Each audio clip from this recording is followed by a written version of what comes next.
versículos 1 e 2.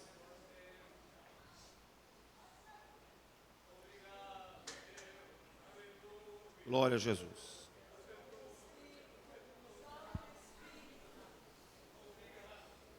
Vamos adiantar, aproveitar que já está no telão. Veio a palavra do Senhor segunda vez a Jonas, dizendo, versículo 2, levanta-te, vai à grande cidade de Nínive, prega contra ela a mensagem que eu te digo. Amém? Toma seu assento, bendito seja o nome de Jesus. Eu vou trabalhar com informações essa manhã. Nós estamos num congresso de missões, então é muito bom que nós possamos fazer um balanço do que nós temos feito, para o nome de Jesus ser glorificado. Acredito também que vou trazer algumas novidades para os irmãos. Então, depois de tudo que nós ouvirmos, nós temos que tomar a decisão de ficar olhando, fugir ou fazer alguma coisa. O meu coração ora para que todos nós possamos arregaçar as mangas e fazer alguma coisa. Eu fiquei muito contente ontem, quando os irmãos oraram pelo casal que está indo para Ponta Porã. Vou explicar o motivo da minha alegria e acredito que a igreja também vai entender comigo. A gente percebe que é um casal experiente, o tempo já passou para os dois, né? A gente sabe o peso da idade, e isso é muito bonito na obra de Deus. A obra de Deus não tem idade, irmãos. Algumas pessoas colocam até como impedimento a sua própria idade, mas ontem nós tivemos um exemplo muito prático de que não há impedimento para a obra de Deus. Deus chama de todas as idades para fazer a sua obra. Eu trabalhei, ainda trabalho com missionários mais experientes do que eu tenho 50 anos de idade. Eu trabalhei com missionários de 70 anos, 80 anos. Para quem não sabe, a maioria dos missionários são mulheres. 70% do campo missionário é formado por mulheres. 70% da força missionária são mulheres. Em sua maioria solteiras, que foram para o campo e foram ficando no campo, se acostumaram no campo e depois de um certo tempo entenderam que não tinha mais como nem casar, porque ia atrapalhar tudo aquilo que elas faziam. Então estão no campo até agora, fazendo uma obra para Jesus. Eu tenho 2 vídeos que eu quero passar para os irmãos do início logo, para a gente perceber. Eu mandei para o Mateus lá no WhatsApp. Mateus tem 2 vídeos aí, porque falando sobre África. África são 54 países. O que impera na África é o animismo. Animismo é a crença onde os espíritos estão entre nós. Eles têm fome e têm sede. Por causa disso, há muitos curandeiros e feiticeiros na África. E os feiticeiros estão sendo cada vez chamados mais jovens. Geralmente, quando você imagina um feiticeiro, você imagina um velhote. Não. Hoje na África, os curandeiros, os feiticeiros são muito jovens. Porque tanto meninos como meninas. As meninas são separadas desde a infância e os meninos também. As meninas são chamadas mulher do espírito. Pois eu vou explicar melhor isso. Lógico que você der tempo. E os meninos, eles têm poderes especiais. Então tem 2 vídeos que eu tenho, que quem mandou para mim foi justamente os meus filhos na fé. Eu vou passar, esse é o primeiro, tá bom? Mas isso, pode passar desde o início? Tá travado.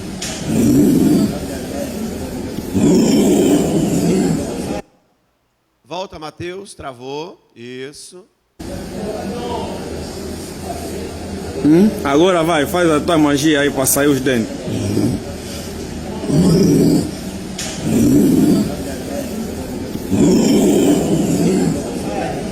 Não vi bem, faz de novo. Pode dar pausa, por favor. Sem força. Pode coisa, faz. Esse é um jovem bruxo que se transforma em vampiro. E ele faz a sua magia e ele já fica fraco, porque ele foi pego à noite pelas autoridades, tá bom, locais, porque existem associações na África. Por exemplo, em Moçambique tem a Associação dos Curandeiros. Se alguém da comunidade morre e eles acreditam que morreu por causa de um feitiço, todos os curandeiros se reúnem e descobrem quem matou aquela pessoa, porque aos olhos da comunidade isso não é bom. Então eles tentam se organizar. E tem um segundo vídeo, passa lá para nós, por favor. Hoje eu sou esse bicho. Pause para mim, Mateus. Pause, por favor, porque é todo no dialeto. Então deixa eu falar para os irmãos. Ele está passando no comércio, e eles estão desafiando ele. Disseram para mim que você é um grande feiticeiro. E ele disse, sim, já sou um feiticeiro formado. Então faz uma magia para a gente ver.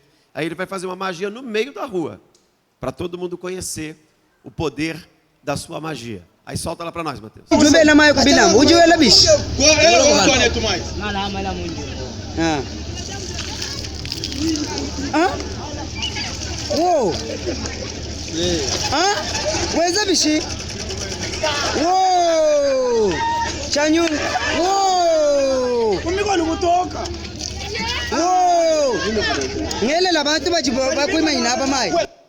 Essa é a magia de nascer a água. Tudo isso é para que a população se renda a eles. Então a população vai até eles.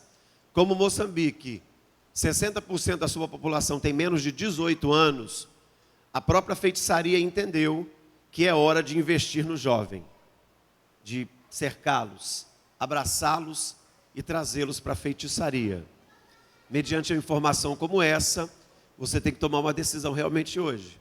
Você pode fugir, fingir que não sabe de nada, apenas olhar, ou pode abraçar essa causa.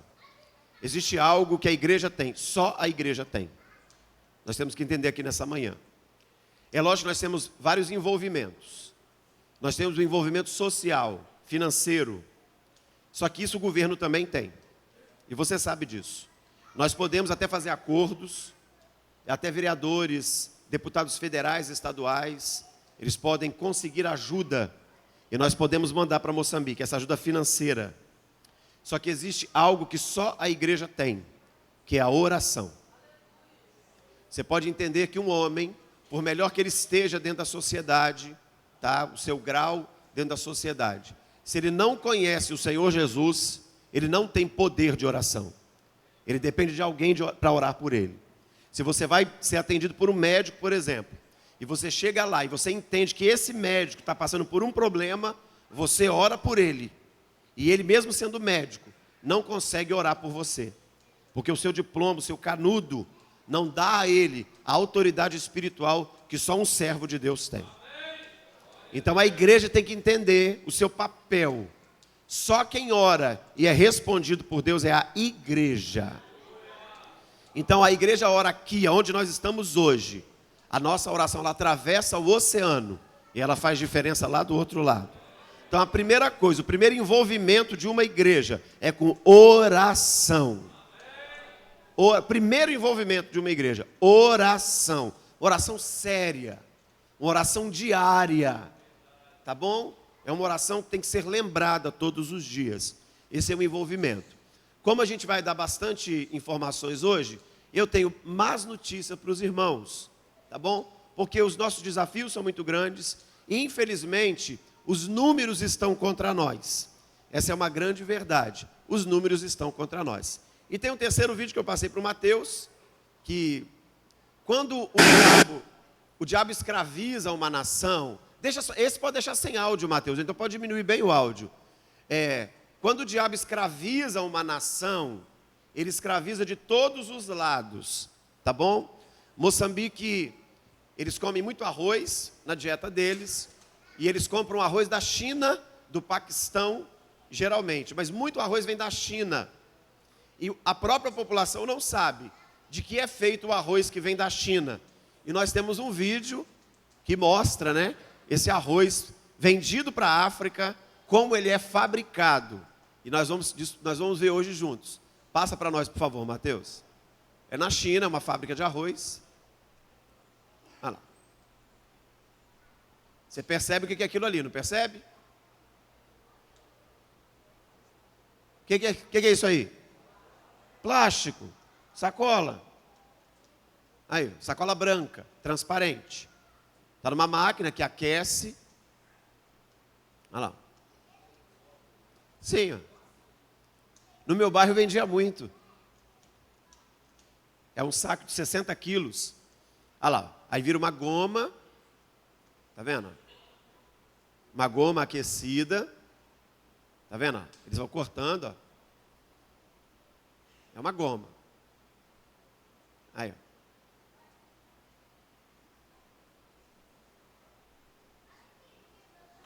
Aí aquece, tira os fios. Tá vendo? Como se fosse têxtil. Aí tira os fios.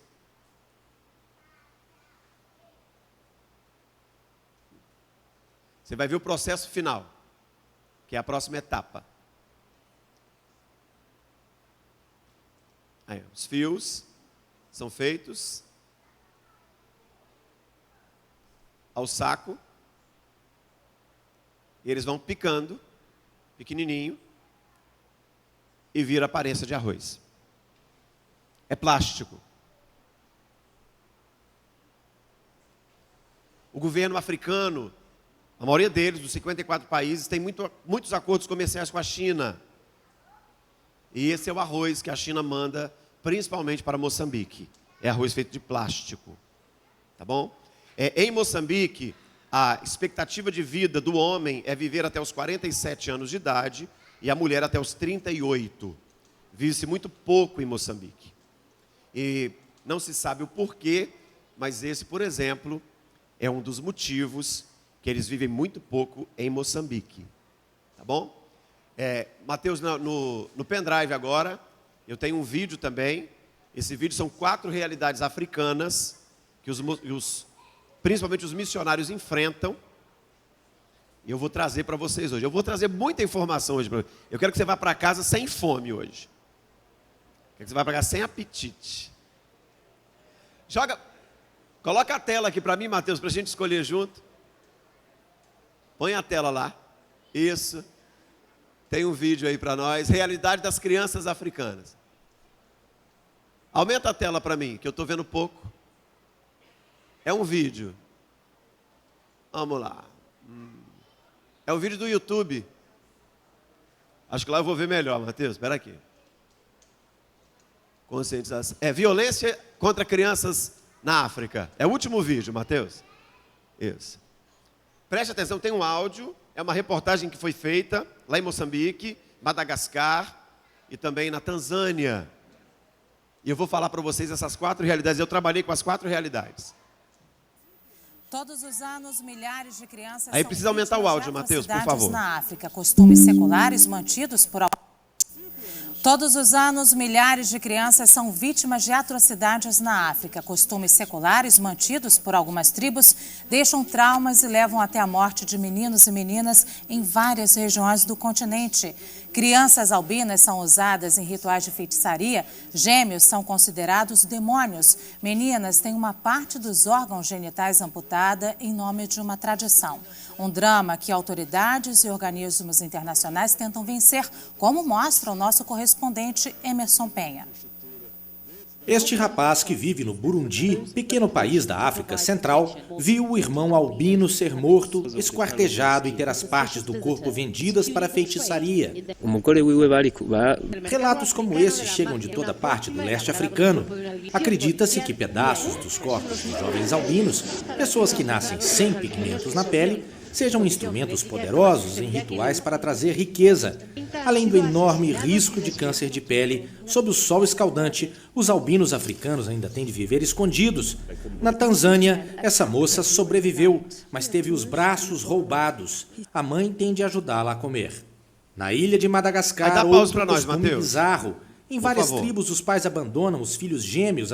Que eu vou ajudar para a gente poder entender melhor. Então, o primeiro desafio são os albinos.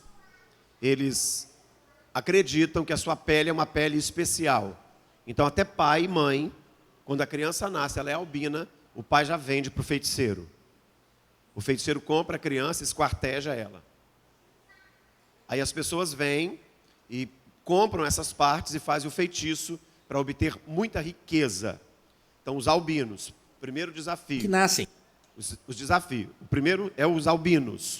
O segundo desafio, que vai mostrar agora, são as crianças que nascem gêmeas.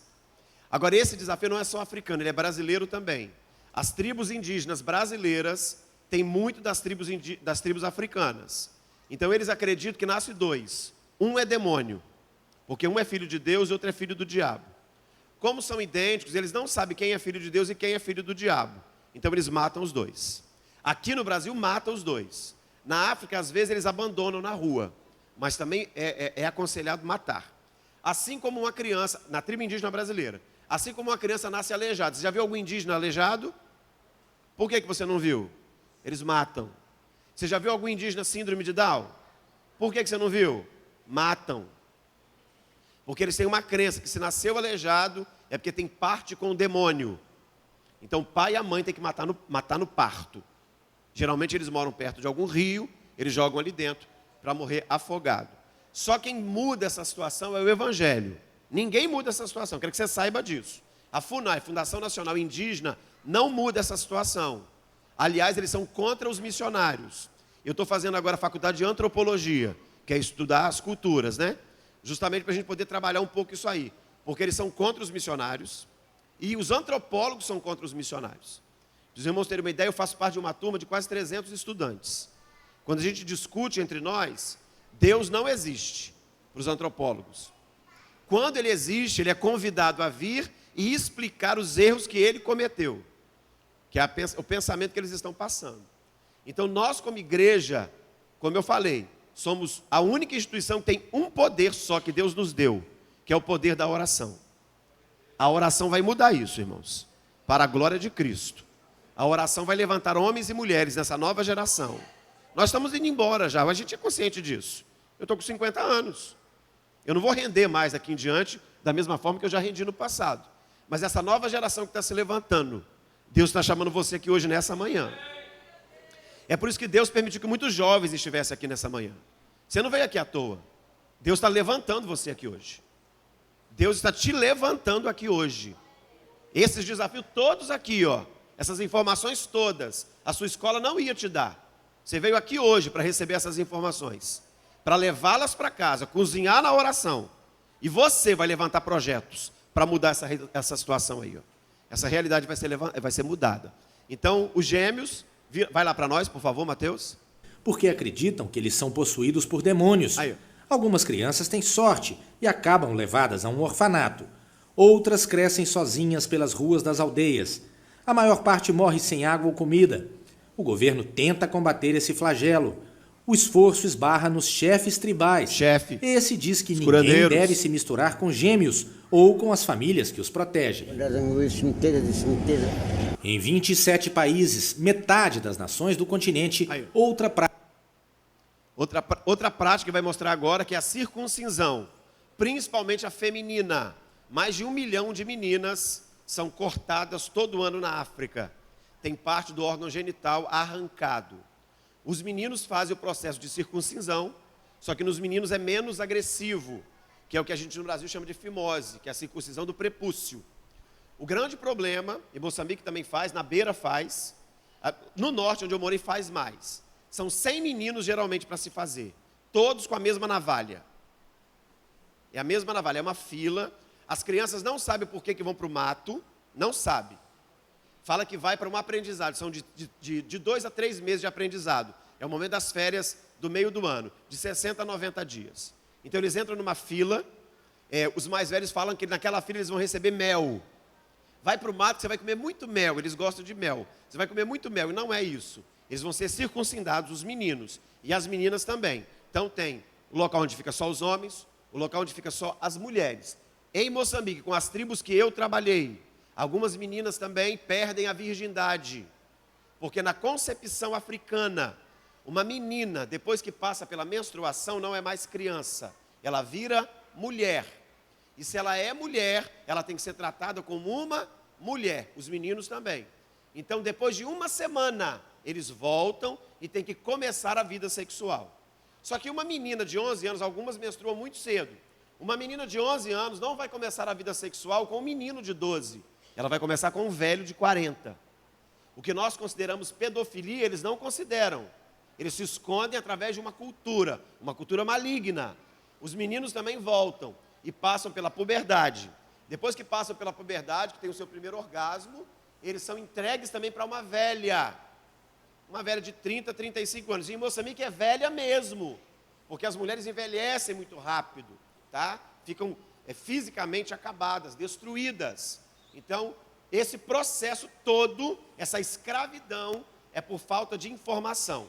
Então, com isso, as meninas ficam grávidas muito cedo, abortam exageradamente. O aborto é feito no hospital, alguns, outros, a maioria são feitos pelos curandeiros. Os curandeiros vendem o que nós chamamos de garrafada, lá eles chamam de droga.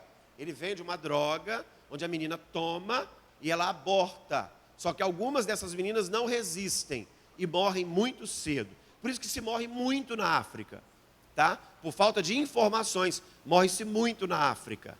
Então, essa ignorância vai mostrar agora, são as meninas que são circuncidadas. E eles vão mostrar uma sendo circuncidada, e você vai ouvir os gritos dela, para você poder dormir bem essa noite. Vai para nós, Mateus. A violenta está longe de ser abolida. Aumenta o áudio. Todo ano, 3 milhões de meninas entre 4 e 12 anos têm uma parte do órgão sexual amputada. Para as aldeias é uma tradição, para a criança, no entanto, é um rito de horror. Esta mulher diz que o costume vem de Deus e tem de ser mantido. Para eles, uma moça que não amputaram... Esta é uma tradição, para a criança, no entanto, é um rito de horror. Esta mulher diz que o costume vem de Deus e tem de ser mantido. Para eles, uma moça que não amputar o clitóris não vai conseguir se casar, nem ter uma vida feliz. Num continente que tem quase 1 bilhão de habitantes, a ONU estima que 140 milhões de mulheres tenham... 140 milhões de mulheres passam por isso todo ano. Tem um filme muito bom, quem quiser assistir, chamado Flor do Deserto, baseado numa história verdadeira, está aberto no YouTube. É a história de uma modelo internacional, e ela foi circuncidada quando criança, ela conta a sua história. É um filme excelente para se ver, não tem nenhuma cena anormal, mas é muito bom para você entender a dor que essa mulher sente. Mateus, obrigado. Você já pode parar, porque o quarto motivo que eu vou falar para os irmãos, que a gente viveu muito em Moçambique, são os filhos dos aidéticos. Estima-se que 30% a 50% da população é aidética. E quando se descobre que a mãe é aidética ou o pai é aidético, essa criança também, ela não é tratada da mesma maneira, tá? Porque eles acreditam, eles creem muito, irmãos, em lendas. Então eles acreditam muito que essa criança é uma criança amaldiçoada. Então por isso eles tratam essa criança geralmente à distância. Mesmo que essa criança não nasça com a doença, eles tratam essa criança muito à distância, tá bom? Essa é a realidade, um pouco da realidade africana. Mateus, vai dar para a gente abrir um PDF que eu passei para você, da realidade brasileira? Que se puder também, para a gente conhecer a nossa realidade, para a gente não ficar só do lado de fora, para a gente conhecer aqui dentro os desafios que nós temos. O meu está aqui aberto. Tem como abrir os desafios? Eu vou adiantando aqui o assunto por causa do horário.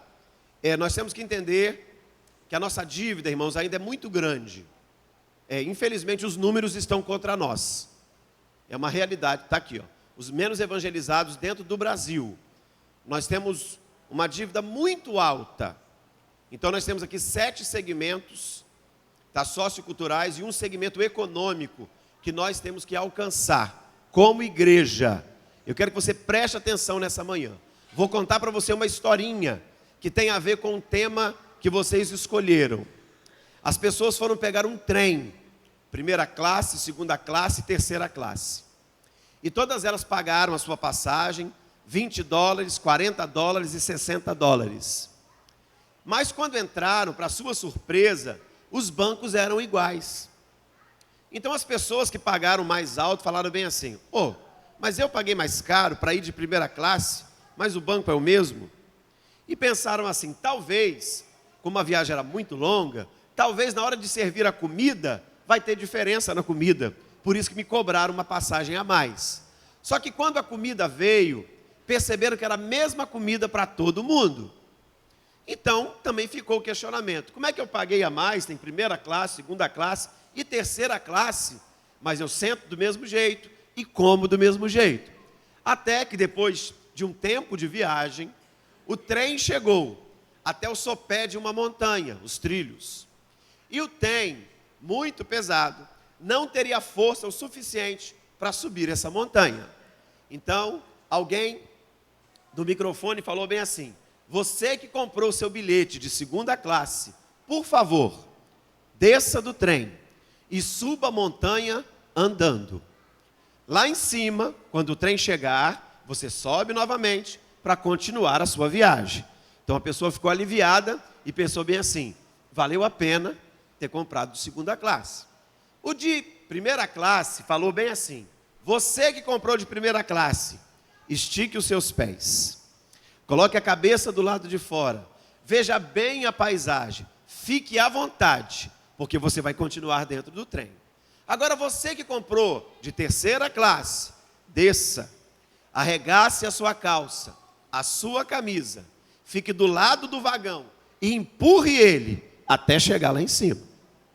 Aí que mostrou a diferença entre a primeira, a segunda e a terceira classe. E uma missionária, quando leu essa história, comparou ela com o que acontece, infelizmente, dentro da igreja. Que muitos dos nossos se comportam dessa maneira, como se fossem alguns crentes de primeira classe, outros de segunda e outros de terceira classe. Há aqueles que estão nessa viagem, que é uma viagem que nós estamos fazendo. Nós estamos viajando até chegar na eternidade. O trem é como se fosse a igreja, é a obra de Deus. Mas há alguns que realmente pensam que essa viagem tem que ser confortável. Ele estica, ele olha pela janela, vê tudo que está passando do lado de fora, e é indiferente para ele. Ele segue o seu caminho. Existe aquele que se esforça um pouco mais, desce para dar menos peso para a liderança, e segue o seu caminho um pouco sozinho. Só que existe aquele crente bom, de terceira classe, pisado por alguns. É ele que faz o trem andar. É ele que pega no maquinário. É ele que soa. É ele que chega cedo. É ele que vai embora mais tarde. Geralmente é o anônimo. Ninguém sabe o nome. Ele não tem uma história nos anais da igreja. Mas no céu tudo está anotado. Só que o que é doído nessa viagem é que às vezes esse crente de primeira classe que fica dentro do trem, ele ainda olha da janela e ainda tem algumas observações que ele faz. Ele fala assim: mas se eu estivesse do lado de fora, eu faria melhor. Eu empurraria com mais força. Então ele acha, ele tem a ilusão de que ele contribuiria de uma maneira melhor. Só que ele não está fazendo nada. E ainda critica aquele que faz. A grande diferença é que esse trem fictício pode estar indo para uma cidade. O trem chamado igreja está indo para a eternidade. E quando nós chegarmos na eternidade, a nossa história vai ser contada. Deus conhece cada um que está aqui essa manhã. Deus sabe a força que você tem, os conflitos que você tem. Agora você tem que se perguntar: eu sou um crente de primeira, segunda ou terceira classe? Eu faço o trem andar ou eu sento confortavelmente e critico aquele que trabalha? Porque a gente vai falar agora dos menos evangelizados dentro do Brasil. Nossa realidade, tá bom? Vai subindo a página aí para a gente trabalhar junto, Mateus. Então tá aí, ó, Deus chama toda a igreja e nós temos alguns desafios. Irmãos, mundo inteiro, nós temos 3.000 línguas, sem nenhum verso bíblico, 3.000 línguas, que não tem nada traduzido. O versículo mais traduzido do mundo hoje é João 3,16, que todo crente tem que saber de cor. Deus amou o mundo de tal maneira, que deu o seu Filho unigênito para... Esse é o mais traduzido do mundo. Alguns missionários chegam com esse trecho traduzido nas aldeias. Dá para os aldeões e vai trabalhando em cima desse texto. Nós temos 2.000 povos onde o evangelho ainda não chegou. Ninguém foi lá. São quase 3 bilhões de pessoas que não conhecem o evangelho verdadeiro. Não conhecem a pessoa de Cristo. Parece incrível isso para nós, por causa da nossa realidade. Você pode não saber, o estado do Espírito Santo é o segundo estado mais crente do Brasil. O primeiro é Rondônia e o terceiro é o Acre. Nós estamos no top 3, é o segundo lugar. Aqui nós temos igrejas para dar, vender, emprestar, alugar. Nós temos uma congregação em Padre Gabriel, eu acho muito engraçado quando eu passo lá, porque tem 2 igrejas, elas alugaram cada uma porta do lado mesmo. A parede divide. Se eles escolherem o mesmo louvor, eles podem cantar junto. O mesmo louvor. Pode fazer o mesmo período, sem nenhum problema. Essa é uma realidade nossa. E lógico que por ter essa realidade, a gente não tem ideia de qual é a realidade fora. E é isso que eu quero que você entenda nessa manhã. Alguns de nós pensam que o mundo é como se fosse só o quintal da nossa casa ou o bairro onde nós vivemos. Não é. Em Moçambique, por exemplo, eu morava num bairro que tinha uma igreja e 7 mesquitas.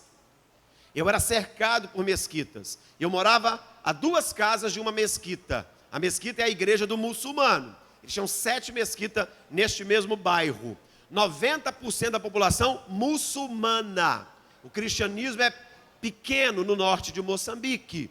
Então, onde eu morava, na beira, ainda a expressão evangélica é maior, no meio do país. Mas no norte é muito ínfima.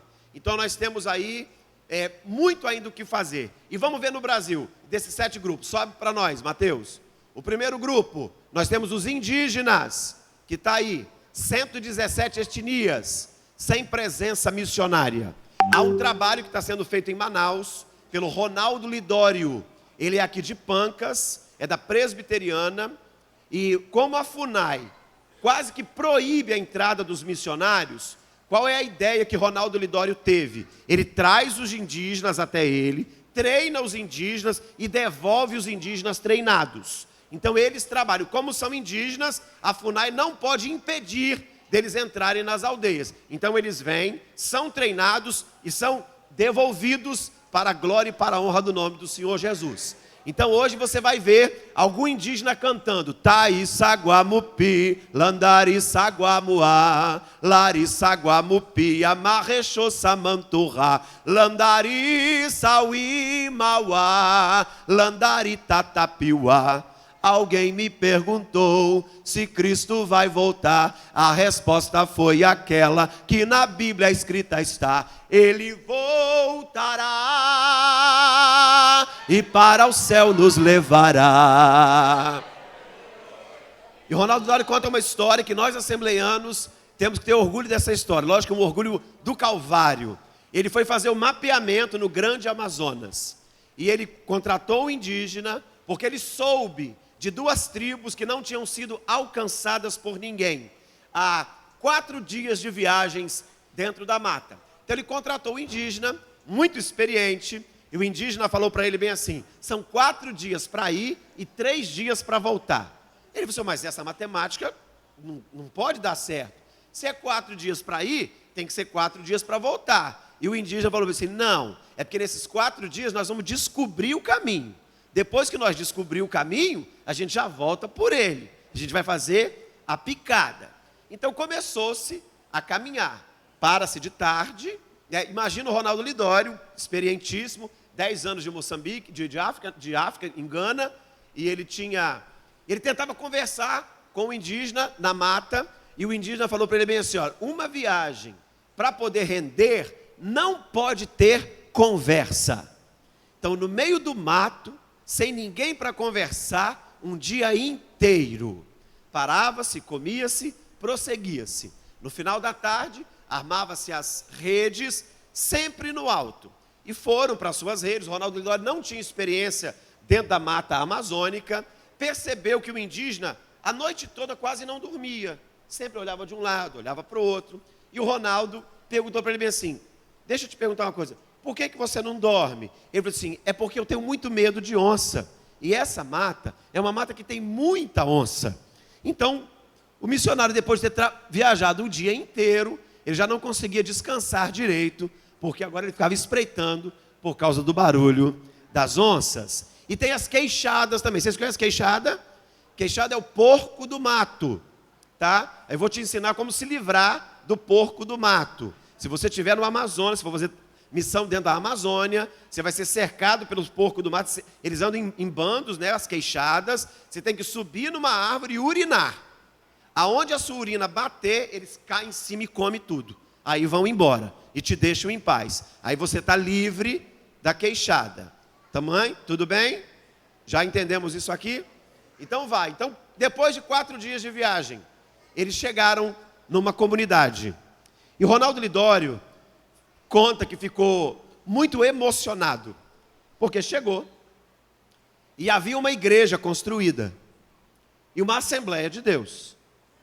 E ele falou assim, mas eu desconheço, ela não existe nos meus apontamentos, porque ele trabalha com mapeamento missionário. Ela não existe nos meus mapeamentos. Como o evangelho chegou até aqui? Aí ele se aproximou, o intérprete do lado, e os indígenas estavam preparando, porque havia um congresso naquela noite, onde as outras comunidades próximas viriam para poder jubilar a Deus junto com eles. E eles perguntaram bem assim, quando o evangelho chegou aqui e quem trouxe o evangelho para vocês? Aí ele disse que foi levado à casa de um irmão muito simples, um pescador chamado João. E o seu João veio atendê-lo, abriu a porta, um casebre na verdade, e o seu João o atendeu e ele se identificou. E o seu João falou bem assim, mulher, Maria, vem aqui, porque o missionário de verdade chegou. E o Ronaldo ficou constrangido com esse título e foi conhecer a história do irmão João. O irmão João, pescador amazonense, então os peixes desaparecem de alguns rios, de alguns igarapés, eles vão entrando para dentro da mata para conseguir a pesca para a sua família. E nesse entra daqui, entra de lá, ele descobriu essa tribo indígena. E ao descobrir essa tribo indígena, ele levou o evangelho para essa tribo indígena. E o Ronaldo perguntou para ele bem assim, mas o que fez o senhor ter esse entendimento de que tinha que fazer isso? Ele falou assim, eu fui num congresso de missões. E no congresso de missões nós fomos desafiados a levar o evangelho para aqueles que não conheciam o evangelho. Então eu uni o útil ao agradável. Eu conheço bem os igarapés, conheço bem os rios daqui. E eu fui vendo e cheguei nessa comunidade. Ganhei primeiro essa comunidade. Essa comunidade disse para mim que tinha uma segunda, uma terceira, e nós fomos indo até lá. E o Ronaldo Lidório participou da festa à noite.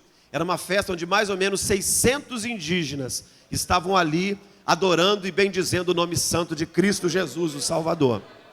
Então é bom nós entendermos que existem algumas anotações que nunca foram feitas aqui na terra, mas todas estão registradas no céu para serem contadas na eternidade. Louvado seja Deus. Então nós temos aí o desafio dos indígenas para ganhá-los para Cristo. Os indígenas capixaba, eu tenho me aproximado deles através da igreja de Aracruz, a maioria deles já tem presença evangélica. Os missionários como Pedro Paulo e tantos outros fizeram um grande trabalho que permanece até hoje, tanto que a liderança hoje das aldeias indígenas aqui são indígenas mesmos, são entre eles, já não precisa ter nenhuma ajuda mais de fora, eles estão ali trabalhando. Próximo desafio que a gente tem aí. Está aí, batismo entre os indígenas, aldeia Pataxó. Eu vou visitar uma aldeia Tapajós, na Bahia. Próximo mês, se Deus quiser, eu vou lá. Para você ter uma ideia, eles têm crentes, eles não têm pastor. Eles precisam de alguém que vá todo mês dar a ceia para eles. Tem uma igreja construída, mas não tem ninguém que os lidera. Eles ainda são muito novos e querem. Então eu vou lá para saber em que eu posso ajudar junto com a minha igreja. Está aí, aldeia Tapajó. Então, e os índios xerentes. E nós temos um grande problema, tá bom? Que está aqui, ó, o STF proíbe a ida de missionários para a terra indígena, para quem não sabe, é proibido. Se eu, por exemplo, for tentar trabalhar com os indígenas, se eu for pelos trâmites todos, eu sou proibido, tá bom? Mas como brasileiro, eu sou permitido ir até lá, tá? Mas trabalhar como missionário, eles não permitem. Então eu vou, visito e venho. Essa é uma das nossas dificuldades. Só para a gente... A questão do indígena tem, não só no Brasil, volta lá aquela foto que estava para eu mostrar, esse missionário foi morto, tá bom, a flechadas, aconteceu lá na Austrália, ali está a Índia, mas está errado, foi na Austrália, ele foi morto a flechada, há 3 a 4 anos atrás, até passou nos jornais e tudo mais, ele foi morto lá na Ilha do Fogo, tá? Ele tentou entrar, uma tribo completamente fechada, uma tribo ainda canibal, para quem não sabe, o canibalismo ainda existe. Só que o canibalismo, ele foi, como eu posso dizer, organizado pelo governo. O governo fez uma lei nova, lá na Austrália. Qual foi a lei que o governo fez? Que eles não podem mais comer o vizinho, eles só podem comer dentro da família. Então, quando o pai morre, os filhos comem o pai, ou comem a mãe. Até porque, olha o pensamento que eles têm. Eles têm um pensamento assim, porque na África também tem os pigmeus, lembra dos pigmeus, os baixinhos? São exímios caçadores na África Central. As tribos maiores acreditam que quando um pigmeu, eles caçam o pigmeu e comem o pigmeu. Porque eles acreditam assim, por serem animistas, que se alguém come os olhos do pigmeu, vai passar a enxergar como o pigmeu enxerga. Se alguém come os pés do pigmeu, vai correr como um pigmeu corria, tá? Então toda essa ignorância, ela só é vencida através de qual conhecimento? Conhecimento do Evangelho. A igreja tem que entender isso. Só o Evangelho é que faz diferença. Segue lá para nós, por favor. Ribeirinhos, lá aí, ó. Os ribeirinhos nós ainda temos, são 37 mil comunidades, onde 10 mil dessas comunidades o Evangelho ainda não chegou. Quem mais atrapalha o Evangelho chegar nos ribeirinhos amazônicos? Eu vou dizer para você agora, não se escandalize. A Igreja Católica Apostólica Romana, ela que atrapalha. Ela chega primeiro, geralmente, ela dá cesta básica para a comunidade e proíbe eles de receberem os missionários. Se eles receberem os missionários, eles deixam de ganhar a cesta básica. E eles também perseguem os missionários. Tem uma missionária amiga minha, já dorme no Senhor, a Rose, ela foi trabalhar no Amazonas. O padre tentou afogar a Rose algumas vezes.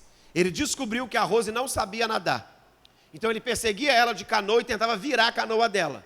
Que se ele virasse a canoa, ela morria afogada. Só que a Rose era uma mulher extremamente forte e corajosa. Ela já tinha trabalhado na segunda maior favela da América Latina, na Venezuela. E na Venezuela a Rose trabalhava com 38 na cintura. Por quê? Porque na cultura dessa favela, quem andava armado é quem tinha coragem. E a Rose falou bem assim, eu tenho coragem, eu posso não matar ninguém, mas coragem eu tenho. E ela andava com 38 do lado. E ela andando com 38 do lado, ela chegava para o traficante e falava assim, eu trouxe para você hoje a vida e a morte. Ela falou assim, ó, a morte está aqui no 38, a vida está aqui no 66, que é a palavra de Deus. A Rose fez um grande trabalho na Venezuela. E depois de trabalhar alguns anos na Venezuela, ela foi trabalhar no Amazonas. A minha esposa trabalhou lá quando solteira. Ela foi trabalhar no Amazonas. E quando chegou lá, o padre falou assim, eu vou matar essa mulher. Vou virar a canoa da Rose. E ele tentou a primeira vez, ela conseguiu escapar dele. Aí ela falou assim, mas eu passo sempre por esse caminho, esse padre vai me perseguir de novo. Ela falou bem assim, mas de missionário, de louco, todo mundo tem um pouco, Deus vai me dar uma estratégia. E ela foi para o joelho e Deus deu uma estratégia. Ela pegou uma espingarda, tá, que ela tinha de caça, botou no fundo da canoa sem ninguém ver e continuou o seu trajeto. Quando o padre chegou, ela tirou a espingarda, botou na cara dele e falou bem assim, o senhor pode até virar a canoa, mas antes de virar eu consigo atirar. Eu caio de um lado e o senhor cai do outro. O que é que o senhor quer fazer? Aquele padre sumiu e nunca mais ele perturbou a Rose. Eu estou contando isso aqui para você, não é para você fazer loucura não. É para você entender que no campo missionário, nós somos levados a algumas estratégias que aqui pode não dar certo. Mas lá, irmão, a gente tem que ser meio doido, senão o negócio fica complicado. Tem um pastor que trabalhou também no Amazonas, ele trabalhou primeiro no garimpo, e ele trabalhava no garimpo também com 38, ele chegava dentro do garimpo, e ele atirava para cima, e falava, esse leva para o inferno, e depois leia a Bíblia, você, essa aqui leva para o céu, e ele batizava os homens dentro do garimpo, e ele foi convidado para trabalhar numa igreja dentro do Amazonas, onde nenhum missionário ficava, porque tinha um tripé maligno naquela cidade que perseguia os missionários. O padre, o prefeito e o delegado se uniam e nenhum missionário ficava. Até que chegou ele. Ele era um nordestino alto, quase 2 metros de altura. Enorme, com chapelão. E ele chegou na cidade. E o primeiro lugar que ele visitou foi a delegacia. Foi se apresentar para o delegado. Seu delegado, eu sou fulano de tal e eu cheguei aqui para trabalhar na Assembleia de Deus. Quando ele estava se apresentando, o padre chegou. E ele olhou para o padre e disse, seu padre, o senhor era a pessoa que eu mais queria encontrar nessa cidade. E agarrou a mão do padre. Como ele tinha uma mão muito grande, muito forte, ele foi apertando a mão do padre. e foi estalando. Clec, e o padre foi curvando. E ele apertava mais um pouco. Clec, falou assim, seu padre, eu sou diferente dos missionários que passaram por aqui. Eu vim para ficar. Ninguém vai me tirar dessa cidade. Eu vim para ficar. E o padre foi curvando, ele se despediu, foi na prefeitura, se apresentou e foi embora para sua casa. O delegado e o prefeito chamaram o padre e falaram bem assim, o dinheiro está aqui, o senhor tem que comprar uma passagem e ir embora. Porque esse homem, só de apresentar, ele já estalou sua mão desse jeito, se ele encontrar com o senhor de novo, ele vai matar o senhor. Então o senhor vai embora e deixa esse homem trabalhar. E a igreja hoje está lá para a glória de Cristo Jesus, o Salvador. Então, mas nós ainda temos 10.000 comunidades que precisam de alguém corajoso para ir lá fazer a obra de Deus, tá bom? Então é um grande desafio que nós temos esses exemplos do pastor Rufino, que eu cantei agora, da Rose, são exemplos que nós temos, mas Deus tem que nos dar estratégia para o nome dele ser glorificado. A minha esposa, quando chegou no Amazonas, ela tinha 19 anos de idade, quando ela foi trabalhar no Amazonas, os seus primeiros 90 dias ela não conseguiu fazer nada, porque ela foi trabalhar com outro missionário que já estava cansado. Toda a estratégia que ela falava para ele, ela junto com a Dalila, ele falava, não vai dar certo, eu já fiz, não vai dar, até que elas entraram num desespero e começaram a orar, a jejuar até às 6 horas da tarde e pediu a Deus uma estratégia. Irmão, nós temos que entender uma coisa, a estratégia quem dá é Deus. A estratégia nunca é nossa, a estratégia quem dá é Deus. Até que Deus deu a estratégia. Chegaram 2 meninos, um de 7 anos e um de 9 anos, e falaram bem assim, minha mãe precisa de ajuda, vocês podem ir lá fazer uma reza por ela? Foi quando as missionárias entraram numa canoa e foram conhecer a dona Ângela. Chegaram lá, a dona Ângela era uma mulher de 30 e poucos anos, completamente nua dentro de um cercado, porque o esposo dela era o feiticeiro da região. E o pacto que ele tinha feito era de que aquela mulher, ele ia entregar ela para os espíritos. E ela enlouqueceu por causa disso.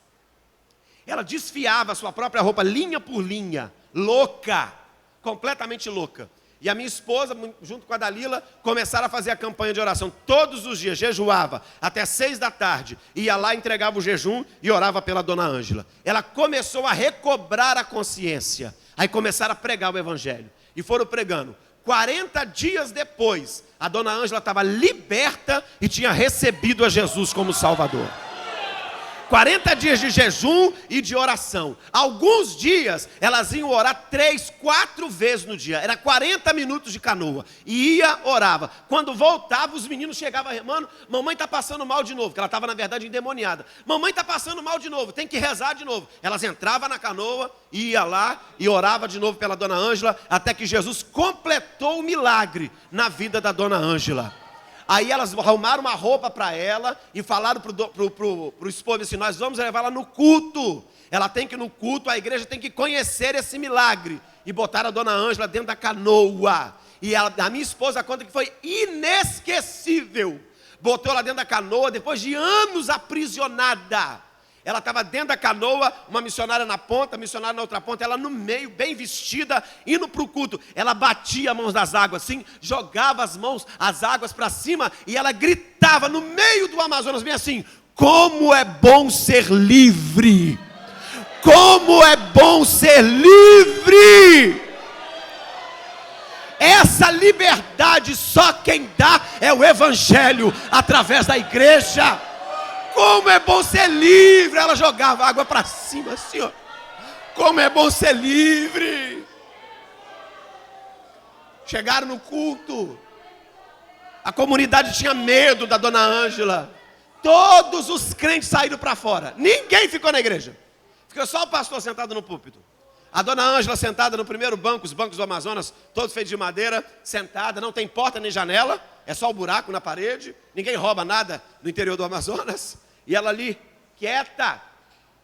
E o pastor fez o culto, as missionárias cantaram. Quando era a hora de dar a bênção, a pastor falava bem assim, vamos terminar o culto. Ela levantava a mão, e ela falava bem assim, canta um pouco mais, pastor, prega um pouco mais. Um ambiente como esse eu não conheço. Eu quero levar a paz desse ambiente para minha casa. Você consegue entender a grandeza do evangelho chegando na vida de uma pessoa? E a dona Ângela morreu dias depois. O Senhor Jesus preparou a dona Ângela e levou ela para casa dias depois. O que é isso? O poder do Evangelho. Uma outra missionária que trabalhou conosco, a Ilza, também dorme no Senhor, também trabalhou no Amazonas. A Ilza chegou no Amazonas, foi trabalhar e pediu a Deus uma estratégia. Deus, me dá uma estratégia. Não tenho estratégia, me dá uma estratégia. Ninguém ia na igreja. Tinha uma feiticeira muito poderosa na comunidade. Proibia, lutava contra a igreja. Até que a Ilza soube de um homem chamado Joaquinzinho. Ela disse, eu vou visitar esse homem. Chegou para visitar, ninguém chegava perto. Ele era leproso. Não tinha mais nariz. Metade dos dedos já tinham sido corroídos pela lepra. E ela chegou com um fedor insuportável na casa, mato do lado de fora. E ela abriu a porta, ele estava deitado na rede completamente nu, botou só as folhas de banana por cima, para se tapar. E ela falou para ele bem assim, senhor Joaquim, eu vim aqui para perguntar se o senhor quer duas coisas. Ele, qual? Primeiro, se o senhor aceita uma oração. Eu disse, aceito. Segundo, se o senhor quer receber Jesus como Salvador. Ele disse, quero. Nada mais me resta. E ela, como uma assembleiana das antigas, assim, então levanta a mão para mim orar pelo senhor. Quando ele levantou a mão, já não tinha os dedos, tudo comido pela lepra. E ela orou por ele ali, entregou a vida dele para Jesus e foi para casa. Uma semana depois, o barqueiro passou e ela perguntou para o barqueiro bem assim, você me leva de novo no Joaquinzinho? Você tem visto o Joaquinzinho? Ele, o Joaquinzinho, eu vi ele ontem, pescando lá na beirada do rio. Ela disse, então me leva lá, porque eu quero ver o que aconteceu. Quando ela chegou, a casa no alto do morrinho, do lado de fora, tudo já estava limpo. Já tinha fumaça na casa. E ela chegou e bateu palma, e ele disse, a senhora voltou? Ela, sim. Ele disse, eu quero saber, a senhora precisa me responder, o que a senhora fez comigo? E ela disse, como assim, o que eu fiz com você? Quando a senhora fez aquela reza por mim semana passada, aconteceram duas coisas que não aconteciam. Primeira coisa, eu tive fome, e eu tinha um pedaço de jabá na parede, que as paredes são feitas de trançagem de coco, eu tinha fome, eu fui lá, peguei um pedaço de jabá e comi. Comendo o pedaço de jabá, eu fortaleci. Aí aconteceu a segunda coisa, me deu vontade de tomar banho. Eu desci e fui para o giral para poder tomar banho. E lá é que aconteceu uma coisa que eu não sei explicar. Era assim, o que foi? Quando eu estava tomando banho, aquelas cascas que estavam em mim acabaram, todas foram embora. Eu fui lavando e as cascas deixaram o meu corpo. Eu não tenho mais nada. Não ficou nada, eu não estou mais podre. E aí os entrou com o Evangelho. Jesus curou você, Joaquim. Jesus entrou nesta casa, Joaquim. E aquele homem, para a glória do nome de Jesus, sem os dedos, ele era carpinteiro. Ele construiu a igreja que está lá até hoje sozinho, em gratidão ao Deus Todo-Poderoso. A notícia se espalhou na região. A missionária que até então não tinha oportunidade passou a ser convidada. Todas as comunidades convidavam ela. A igreja católica convidou o Joaquim. E o padre falou assim, vem aqui porque a gente quer conhecer a sua história. E ele chegou em plena igreja católica, lotada de santos. A missionária sentada e ele no altar, sem os dedos, sem o nariz. E ele falava bem assim, alguém foi na minha casa e fez a diferença. E ele olhava para as imagens e falava bem assim, mas não foi essa senhora que está aí nessa parede. Não foi aquele senhor que está aí nessa parede. Não foi esse senhor, nem esse que está aqui. Porque o que foi lá em casa não está numa cruz. O que foi lá em casa venceu a morte e ressuscitou. E ele entrou na minha casa e me curou. Enquanto ele estava construindo a igreja e dando os seus testemunhos, a feiticeira temida chegou na porta da Ilza.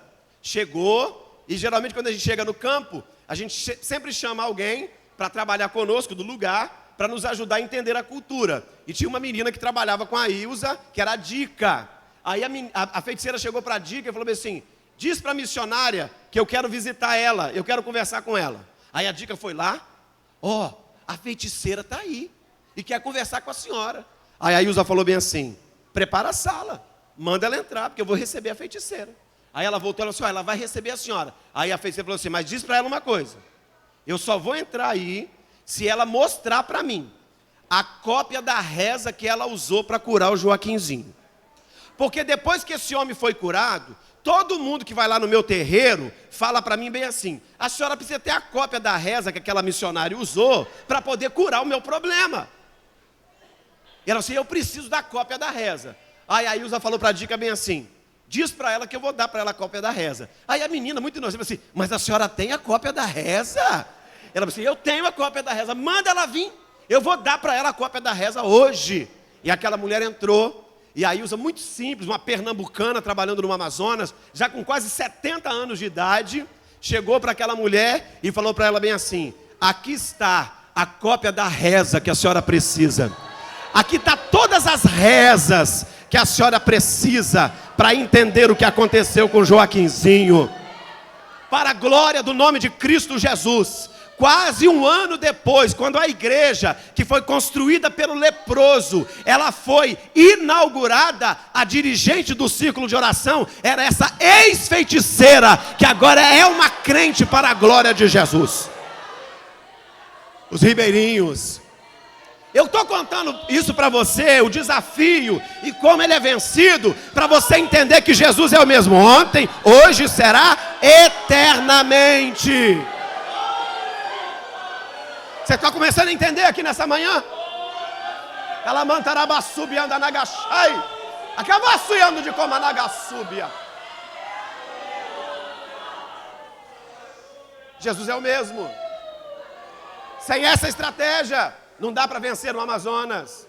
Não dá para vencer no Amazonas. Segue Mateus. Bendito seja Deus. Tem mais desafio, mas Jesus vai dar a estratégia para todos eles. Vai, Mateus. Glória a Deus. Bendito é o nome de Jesus. Me ajuda. Nós temos que ir para casa. Mateus, sobe. Aí os trabalhos que são feitos pelos barcos que vai andando. Um missionário amigo meu, eu preciso contar esse testemunho, trabalhando no barco, porque nós somos muito organizados, glória a Deus por isso. E existe a igreja organização e a igreja organismo. A igreja aqui, por exemplo, é uma igreja organizada, a Cobilândia também, tem o seu CNPJ, o seu endereço, conhecida na Polícia Federal, tudo mais, tem que ter. Só que existe uma igreja invisível, a igreja organismo. A secretaria aqui, por exemplo, tem o nome dos membros, algumas têm até o nome dos seus congregados, os candidatos ao batismo. Essa é a organização nossa. Só que no Amazonas, nos campos missionários, geralmente a gente passa por algumas experiências que a gente entende o poder da igreja invisível. Missionário amigo meu, chegando no Amazonas, ele casando com uma catarinense, ele era paulista, e nós estávamos juntos no seminário, e cada um foi para o lado, e ele voltou para contar para nós a sua primeira experiência no Amazonas. Até chegar na sua casa, é assim que o missionário faz. Barco grande, de 2, 3 pisos, depois ele pega um barco menor. Quando ele vai chegar na casa dele, ele está num barco pequeno, com 2 dedos para entrar água dentro. Assim era minha esposa, era 15 dias de barco até chegar em casa. E ele estava indo para primeiro fazer um mapeamento, para ver em qual comunidade que ele ia trabalhar. Estava num barco menor, quando alguém estava na beira do rio, com um lençol branco na mão, e uma senhora numa rede, nos ombros de 2 homens. E eles pararam, porque geralmente quando tem o lençol branco é porque alguém está doente. E eles pararam para dar assistência a essa senhora, o barco também era clínica, e era uma senhora, e ela contou a história dele para ele. Falou assim, olha, há 20 anos atrás, um missionário passou aqui. E ele pregou a palavra, ele fez o primeiro batismo, e eu fui a única que batizei. Eu batizei, eu tomei a ceia, e ele voltou para a base. Disse que alguém viria, passaram-se 20 anos, e ninguém veio. E há 20 anos que eu estou aqui, sou a única crente. Eu faço culto sozinha. Só que 20 anos que eu não ceio. Eu não posso ceiar. Eu fui bem ensinada. Então eu sei que eu estou morrendo. Eu sei que eu estou voltando para casa. E eu pedi a Deus que a única coisa que eu queria fazer aqui, antes de ir embora, era tomar a ceia de novo. Para sentir a alegria da comunhão da ceia. E ele olhou para aquela mulher espantado. Falou assim, mas eu vou dar a ceia da senhora. Foi no barco, pegou beiju. Quem conhece beiju aqui? Beiju. Pegou, porque a ceia é símbolo. Pegou beiju, preparou, pegou o quissuco, preparou, que não era de uva, preparou. Para quem não sabe, em Moçambique, a minha Santa Ceia era Coca-Cola, tá bom? É porque não tem refrigerante nem suco de uva, refrigerante de uva. Então eu tomava Coca-Cola. E o pastor ainda dava uma latinha para cada um. Ele comprou um cálice que cabia uma latinha dentro. Era eu e o pastor Mário e a esposa dele que ceiava. Aí quando eu chegava para dar a ceia, ele falou assim, olha, eu vou ser o diácono. E a Coca-Cola já estava cristalizando de gelado dentro do congelador. Aí ele tirava ela, tá? Era um pedaço de pão, meio pão para cada um, enorme. O pão de Moçambique é o pão do suor. Por que é pão do suor? Porque o camarada vai fazer o pão à tarde, sem camisa, todo suado. E aí ele amassa e joga suor. E vai. Os braços assim, aqui, e joga e amassa. É o pão do suor, tá bom? Então, quem vai para a beira aí, prepara que vai ter que comer pão do suor.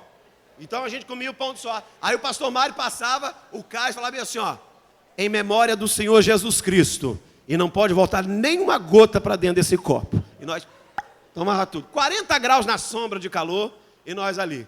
E o missionário preparou a ceia da irmã. Veio, serviu. Ela ceiou, ele ceiou, a esposa ceiou, para ela não ceiar sozinha. Ele continuou a viagem, falou assim, olha, eu vou subir o rio, daqui uma semana eu volto, para poder ver como a senhora está. Quando ele volta uma semana depois, ele teve a notícia que no outro dia, Jesus levou a nossa irmã para a eternidade. Essa história me comove, sabe por quê? Porque eu tenho certeza disso. O nome dessa irmã não está rolado em nenhuma secretaria de missões. Não está rolado em nenhuma secretaria das nossas igrejas. Mas com certeza o nome dela está rolado no livro da vida na eternidade. Essa é a diferença no campo missionário. Você entende isso, tá bom? Então está aí o trabalho no Amazonas. Segue para a gente ver os próximos e correr. Vamos correr, Mateus. Mateus? Quem é que está aí agora? Mudou o sonoplasta?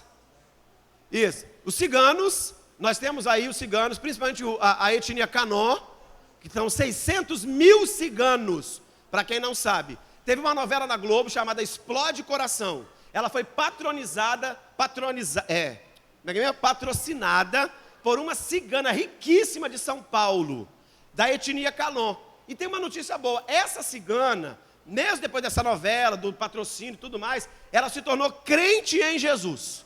E ela fez um voto que todo o dinheiro que ela já tinha gasto para propagar a cultura cigana, ela ia agora gastar no evangelho, para que o evangelho fosse propagado entre o povo dela. E hoje está construindo muitas igrejas através dessa irmã. Então estão 700 mil ciganos, tá bom? E só 1000 deles se declaram crentes em Jesus. A gente tem que orar por essa turma. Segue aí, ciganos. Aí, etnia Kaló, pode seguir. Sertanejo, lá no meio do sertão, principalmente no norte e no nordeste. Pastor Daniel, aqui de Bela Aurora, foi trabalhar no sertão. Agora ele está de férias, o filho dele assumiu. Foi trabalhar no sertão, ele contou para nós. Tá, eu fui visitar, fiquei 10 dias com ele, lá em Bom Jesus da Lapa. Dentro do sertão, irmão, você chega, ele chegou dentro do sertão e falou para um sertanejo bem assim, eu vim aqui porque eu quero apresentar Jesus para o senhor. O sertanejo perguntou para ele bem assim, esse Jesus é o quê? O candidato a vereador que o senhor veio trazer para mim? Porque lá dentro não vai. Ninguém chega lá dentro. Então, nós temos um desafio no sertão. Tem 6.000 assentamentos sem presença de crente. Sem ninguém para dar um glória a Deus. Sem ninguém para dar um aleluia. Isso é nossa realidade brasileira. Enquanto aqui a gente tem essa questão da igreja, uma na parede da outra, tem 6.000 assentamentos que não tem nenhum crente dizendo que Jesus é o Senhor para a glória de Deus Pai. É desafio nosso. Segue aí para a gente ir embora. Depois do sertanejo, pode seguir. É o trabalho que está sendo feito. Quilombola. Quilombo, a gente sabe o que é. São aqueles que vieram da África e que depois de livres, né? Alguns foram para o quilombo antes disso, formaram os quilombos, as comunidades quilombolas, que está aí, nós temos 3.500 comunidades quilombola no Brasil hoje. E a maioria delas, 600 delas, ainda não tem presença missionária. Tem um missionário muito bom, chamado... esqueci o nome dele. Ele trabalha no quilombo, ele é da presbiteriana, eu tenho contato com ele. Ele trabalha com o quilombo, eu ajudo ele em oração. E às vezes, quando posso, me aproximo também. Eu fui conhecer o quilombo de Castelo, Só que em Castelo, a igreja, a própria Assembleia de Deus, já tem uma presença expressiva no quilombo de Castelo. Nós ainda temos muitos quilombos em Minas Gerais e também na Bahia. Segue aí para nós. Bora. Quilombo está aí. Os imigrantes. Por que os imigrantes estão nessa lista? Porque Deus fez a igreja brasileira crescer. Crescer para ir. E nós não fomos. Então Deus nos deu uma segunda chance. Se vocês não vão, eu trago eles até vocês. Olha ali, ó. Eles são em sua maioria da cidade, como estão em São Paulo, Brasília, em Foz do Iguaçu e Rio de Janeiro. São 300 mil pessoas. Dessas 300 mil pessoas, eles fazem parte de muitos países. Desses, 27 países onde não tem liberdade de pregar. Ou seja, nós não poderíamos ir lá pregar. Deus trouxe eles aqui para poder ouvir. Você consegue entender o amor que Deus tem pela alma do homem? Como é que Deus muda a economia, muda a política, para o evangelho chegar até o homem? Aí a gente tem que se perguntar, nós vamos só continuar vindo para culto e indo para casa como se nada tivesse acontecido? Ou nós vamos fazer alguma coisa aqui nessa manhã? Então segue aí para nós, por favor. Aqui nós temos alguns que estão principalmente na Praia da Costa. Tem uma igreja chamada Missão Praia da Costa. Eles têm um centro de refugiado. E nós temos alguns que estão ali. Nós temos uma comunidade aqui, para quem não sabe, a comunidade pomerana. Quem conhece os pomeranos aqui? Tem alguém que é pomerano aqui? Tem pomerano aqui nessa igreja? Não tem pomerano? Vou contar uma realidade para você de Santa Maria de Jetibá. Para quem não sabe, primeiro lugar em feminicídio no estado, Santa Maria de Jetibá. Primeiro lugar em suicídio do estado, Santa Maria de Jetibá. Só que eles não contam. As famílias não contam. E eu vou lá fazer o evangelismo, porque nós temos algumas famílias lá. Sabe como é que eles se matam? Eles vão levar aquele, eu não sei como é que é o nome, aquela bomba para jogar veneno, pastor. Pulverizador, aquela bomba. Ele põe na boca e joga o jato. E ele morre. É quase que automático. Quando vão encontrar o corpo, de tarde, morreu. Leva para casa, eles pagam para que a autópsia não seja de envenenamento. Então é maquiado. Por isso que nós não conhecemos, mas lá eles sabem dizer para nós como é. E para quem não sabe, também na cultura pomerana, quando uma menina faz 18 anos de idade, o presente que ela ganha é uma cama de casal, que ela já pode trazer o namorado para dormir dentro da sua casa, mesmo sem ser casada com ele. É cultura. E só o evangelho é que quebra essa cultura. Essa é a nossa realidade aqui. Tá bom?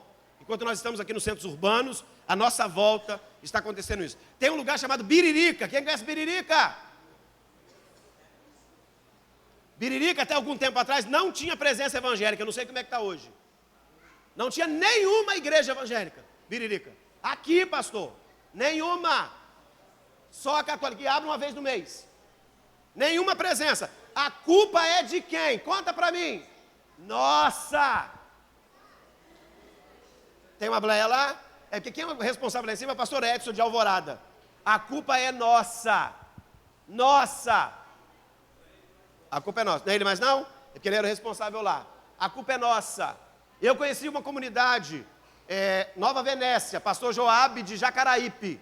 Pastor Joabe foi lá, uma comunidade, 2 igrejas católicas. Que agora tem mais de uma que eu não sabia. Igreja Católica Apostólica Romana, Igreja Católica Apostólica Brasileira. Essa brasileira, ela une o candomblé com o catolicismo. Então tem a imagem da Iansã e tem a imagem da senhora. Tem a imagem do Oxóssi com a imagem do não sei mais quem. Ela põe as 2 imagens. E ali. E tem uma feiticeira nesse local. O pastor Joabe conheceu, mandou para lá um casal, missionária Gilda e o esposo dela. E hoje a igreja está lá presente para a glória de Jesus. Mas durante muito tempo, irmãos, eles plantavam e não dava. Começou a secar tudo, para a falta do evangelho. Aí o evangelho chegou, agora planta e dá, porque Jesus entrou para mudar a comunidade. Isso é evangelho. Segue para a gente poder ir embora. Glória a Deus. Os surdos, para quem não sabe aí, nós temos 10 milhões de surdos no Brasil, tá bom? Nós temos 10 milhões de surdos, deficiência auditiva no Brasil. Mais de 9 milhões de pessoas nessa categoria, tá? Menos de 1% delas é crente em Jesus. Menos de 1%. E tem uma coisa boa que nós temos que falar sobre isso hoje. Tem gente, alguns crentes falam bem assim, mas em vez da gente preparar para ter curso de Libra, a gente tem que orar para Jesus curar esse povo. Só que o próprio Deus falou para Moisés bem assim: quem fez a língua do mudo? Eu. Quem fez o ouvido do surdo? Eu. Então Deus é que criou todas as coisas. Então nós temos que nos adaptar a essa realidade. Eu quero até parabenizar que vocês têm Libras aqui. Mas quantas igrejas que você conhece que não tem? Se você vai evangelizar alguém que é surdo e vai convidá-lo para o culto, como é que você acha que ele vai vir? Se ele não vai entender o que está acontecendo. Então essa é a realidade que a igreja tem que se preparar para isso. Aliás, tem outra realidade que a igreja brasileira tem que se preparar, tá bom? Para quem não sabe, até 2050, até antes disso, nós vamos ser um dos países mais idosos do mundo. A igreja brasileira vai ter que se preparar para isso. Nós vamos ser um bando de velho na igreja. 80% dos crentes vão ser tudo velho. Não vai, você pode tomar botox que não vai adiantar, minha filha. As pregas vai tudo. Vai fazer parte. E nós vamos chegar para cultuar. Ou você vai deixar de ser crente porque você vai ficar velho? Não, nós vamos cultuar Jesus. E a igreja vai ter que se adaptar a essa nova realidade. Talvez fazer um culto mais curto, não vai poder ter escada, vai ter que ser rampa, as igrejas vai ter que ser primeiro andar. Tudo isso é a igreja brasileira que vai ter que se adaptar, é uma nova realidade. Segue para a gente ir embora. Como missionário a gente pensa em tudo isso. Olha lá, os surdos, tem congresso, tem tudo, a nossa igreja também é envolvida, graças a Deus. Segue. E aí, para finalizar, nós temos os mais ricos dos ricos e os mais pobres dos pobres. Nós temos uma ilusão. Qual é a ilusão? O evangelho é só para o pobre. Nós pensamos assim. Infelizmente, vamos entender, a gente pensa assim. A gente pensa assim até por vingança. Por que por vingança, pastor? Porque a gente pensa assim, o cara é rico. Se ele desfruta de tanta coisa boa nessa vida, quando morrer, pelo menos ele tem que ir para o inferno, essa praga. Pensamento que a gente tem. Só que nós temos que entender uma coisa. O evangelho não é pregado por causa da classe social. O evangelho é pregado por causa de Mateus 19:10. Você lembra o que está escrito em Mateus 19:10? O Filho do Homem veio buscar e salvar o que se havia perdido. O homem está perdido. O dinheiro não leva o homem para o céu. O Salmo 49 vai falar para nós que se alguém quiser comprar a sua salvação, o seu dinheiro vai se esgotar antes. Não tem como pagar pela salvação. A salvação é dada de graça, através do sacrifício de Cristo Jesus. Então nós temos que, duas realidades nós temos que pensar aqui hoje. A gente também não pode pregar o evangelho para o pobre apenas como uma obra social, porque também é perigoso. Tem gente, e eu entendo isso por ser brasileiro, e entendo algumas estratégias, só que uma igreja como a vossa tem que ter uma conscientização missionária diferente. Nós não podemos fazer uma obra pensando só em dar comida para alguém. Eu não posso ofertar, a motivação da minha oferta não pode ser apenas a pobreza de alguém. Sabe por quê? Vamos lembrar de uma coisa? Jesus um dia foi ungido por uma mulher, de um nardo muito caro. Aí a Bíblia fala que teve um homem lá no meio de todo mundo, que falou bem assim, mas por que desperdiçaram tudo isso? Era para ter vendido e ter repartido com quem? Com os pobres. Então a propaganda é essa. Nós temos que trabalhar com os pobres. Só que a Bíblia vai dizer para mim assim, que era mentira. Ele não queria trabalhar com os pobres. É porque ele era ladrão. E ele botava a mão na bolsa e roubava do dinheiro que ali era colocado. Eu não sei como é que é a vossa realidade. Cuidado com quem sobe no altar e fala muito em pobreza. Pergunta se ele é pobre. Pergunta se ele é pobre, porque às vezes a pessoa faz uma estratégia, arranca o dinheiro da igreja, 10% vai para lá e 90% entra aqui. Cuidado com essa propaganda.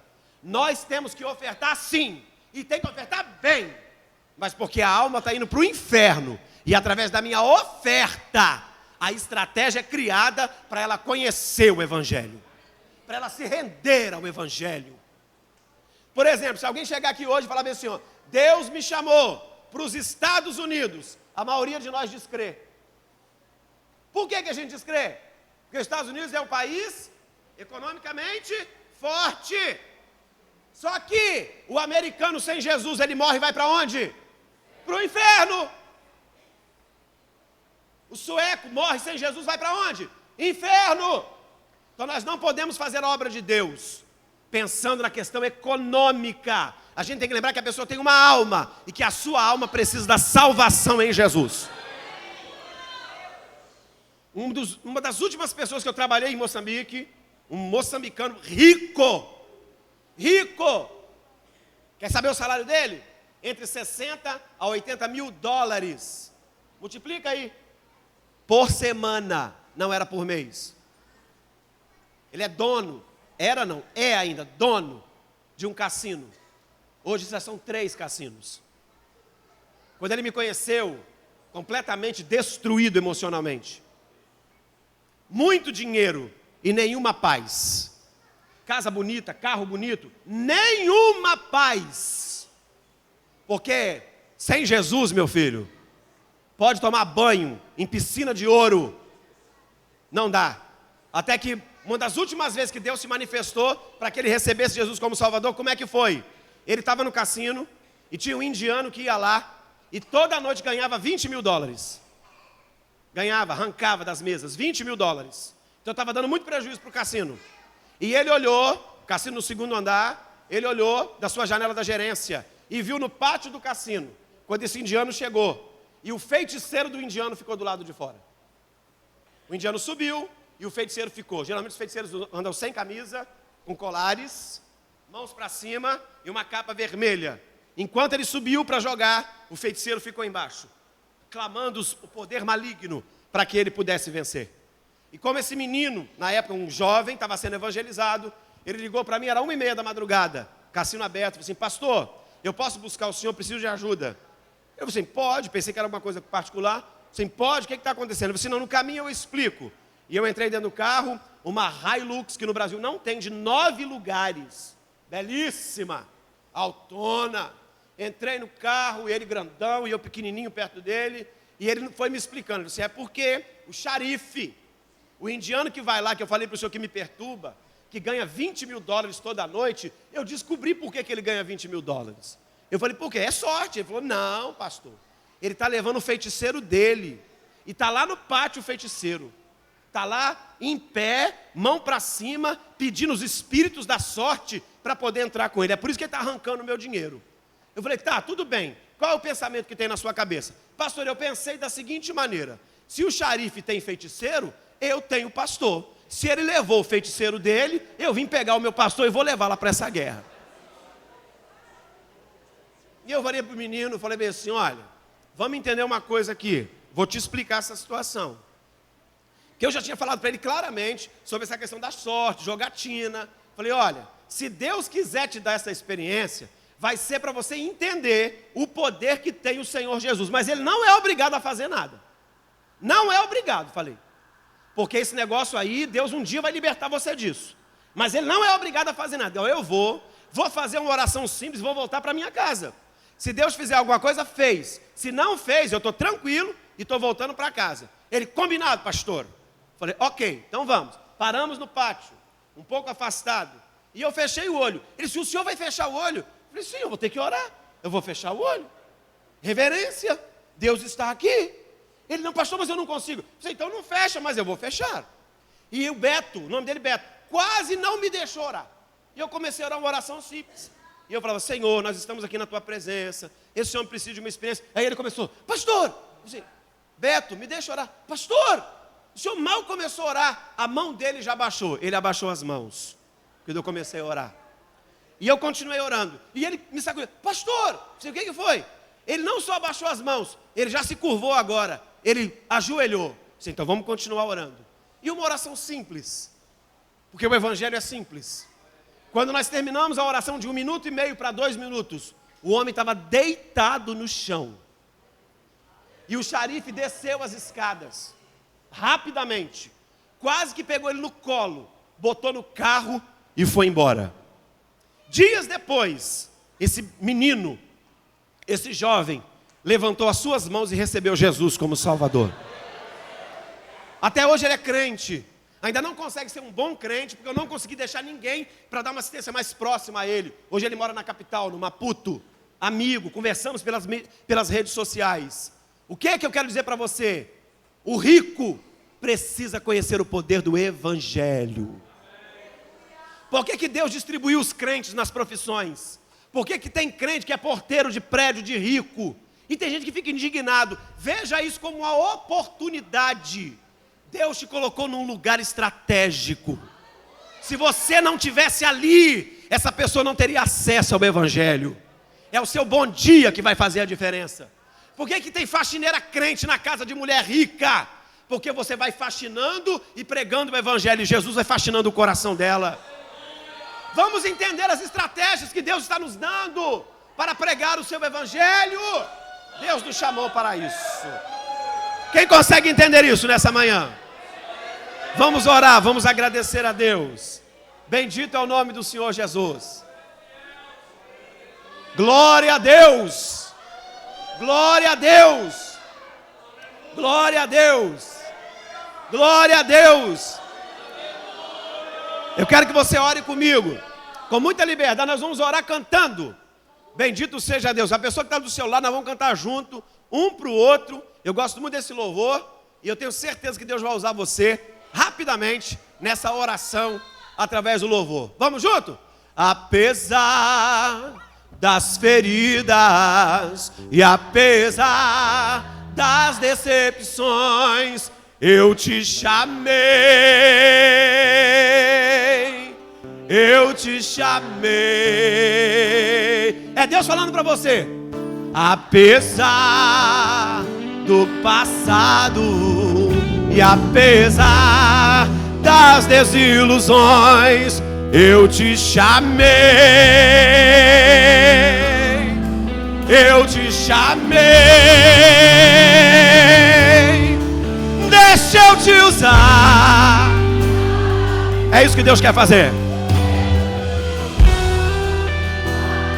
Olha o que acontece. E enquanto eu te uso, eu cuido de tudo o que te faz chorar. Mas deixa eu te usar. Deixa eu te usar. Porque enquanto eu te uso, de tudo chorar. Diz para esse crente. Apesar do passado e apesar das desilusões, eu te chamei. Assim diz o Senhor para você. Eu te chamei. Apesar do passado e apesar das decepções, eu te chamei. Eu te chamei. Deixa eu te usar. Aleluia. Pra quê? Porque enquanto eu te uso, eu cuido de tudo o que te faz chorar. Deixa eu te usar. Mas deixa eu te usar. Porque enquanto eu te uso, de tudo o que te faz chorar.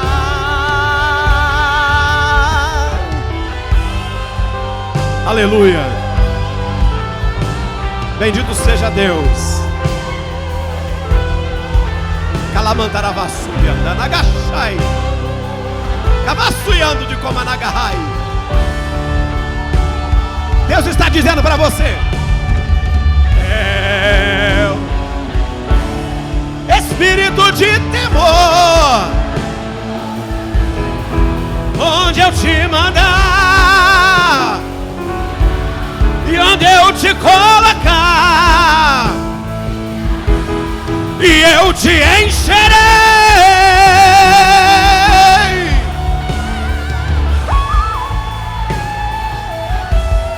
pois eu te encherei.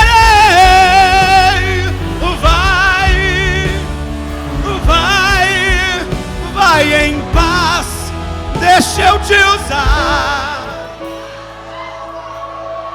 Deixa eu te usar. te uso de tudo que te faz. Deixa eu te usar.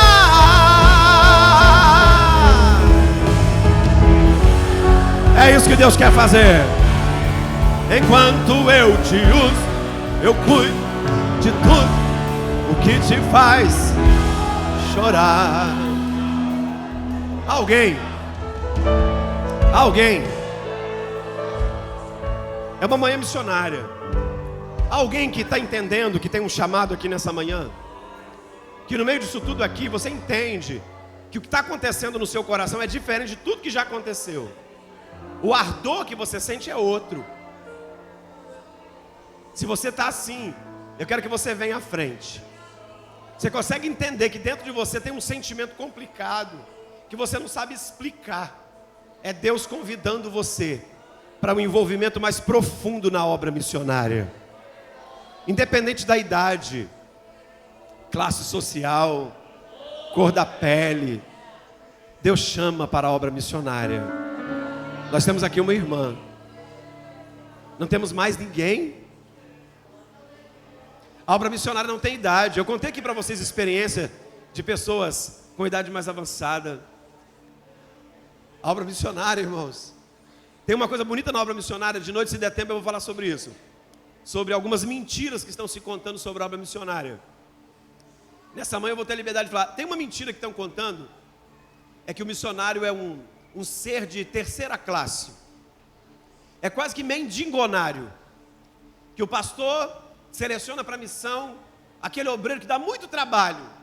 Então deixa eu mandar ele lá para a China, para ele parar de me perturbar. Não. Nós separamos o melhor para a missão. Eu conheci pastores, pastor Laniminé, que entregaram seus cargos e foram para a obra missionária. Com uma igreja formadas, abençoadíssimas. E Deus foi lá e falou assim: eu quero você, não quero mais o seu dinheiro. Eu quero você para a minha obra. Eu fui em Aracruz mês passado, pregar no congresso de missões deles. E tem um jovem lá, e Deus falou comigo para falar com ele sobre isso. Um jovem talentosíssimo, toda a mídia da igreja, a responsabilidade é dele. Que pastor quer perder um menino desse? Só que Deus falou para ele assim: não quero tua oferta, quero você. A missionária Kellen Gaspar prepara meninas para ir trabalhar onde não tem água, onde não tem internet. E teve uma moça que se apresentou para ela. Sabe quem era essa moça? Ela era simplesmente uma aeromoça de uma das companhias mais conceituadas do Brasil. Já estava em voos internacionais, falando fluentemente o seu inglês, fluentemente o seu espanhol, voando, indo e voltando, muito bem assalariada, dormindo nos melhores hotéis da Europa, da Ásia e da América Latina e da América do Norte. Num congresso de missões, Deus foi até ela e falou: quero você para a minha obra. Você vai para os ribeirinhos e você vai para o sertão, onde você não vai ter celular e nem internet. Você não vai ter fogão a gás, vai ser na lenha. E ela abraçou, e quando ela se apresentou no projeto, a missionária olhou para ela, uma mulher muito bem apessoada, e falou assim: estou até preocupada de te receber, que ia ter que fazer 6 meses de estágio. Estou até preocupada de te receber. Você tem certeza que é isso que você quer? Por que você está aqui? Ela disse: porque Deus visitou a minha casa e me mostrou a eternidade. Me mostrou eu em pé diante dele. E quando eu chegava em pé diante dele, o que eu ia apresentar para Deus não era os check-ins dos hotéis que eu entrei, não era o diploma dos idiomas que eu falo. Eu ia apresentar para ele as almas que foram ganhas através da minha vida. E ela está hoje lá. 2 meses atrás passou a missionária na nossa igreja, Alana Xavier, trabalha no Maranhão, com os índios Tapajós. A administração de empresas ela fez na melhor universidade do Maranhão. Deus foi dentro da universidade, falou para ela: se forma, mas você não vai usar isso em nenhum escritório, você vai usar isso dentro das tribos indígenas. Eu estou contando isso aqui porque Deus está chamando mais alguém para vir aqui. Deus quer você, Deus não quer mais a sua oferta. Deus quer você. E é hora de você vir para cá, dizer: Deus, eu estou aqui. E daqui em diante é Deus que vai fazer. Vamos agradecer a Deus. Pai, nós te adoramos nesta manhã. Te bendizemos pelos irmãos e irmãs que estão aqui à frente. Temos aqui um casal, 2 irmãs, 3 irmãs rendidas nos teus pés. Visita para a glória do teu nome. Eu sei que impedimentos existem, mas o Senhor é o Deus que quebra os impedimentos e a barreira. Eu sei que quando o Senhor me chamou com 18 anos de idade, o Senhor foi construindo a minha história, até que 14 anos depois eu fui para o campo missionário, e o Senhor trabalhou na minha vida e através da minha vida. Assim eu quero abençoar essa turma que está aqui. Visita-os agora. É aquele que não veio, mas o Senhor chamou. Perturba ele, Jesus. Deixa ele sem sono, deixa ele sem fome, para ele entender que o Senhor está o chamando para a obra missionária. Visita agora esse coração, quebranta pelo poder da tua palavra e para a glória do nome de Jesus. Amém. Meu pastor, por favor.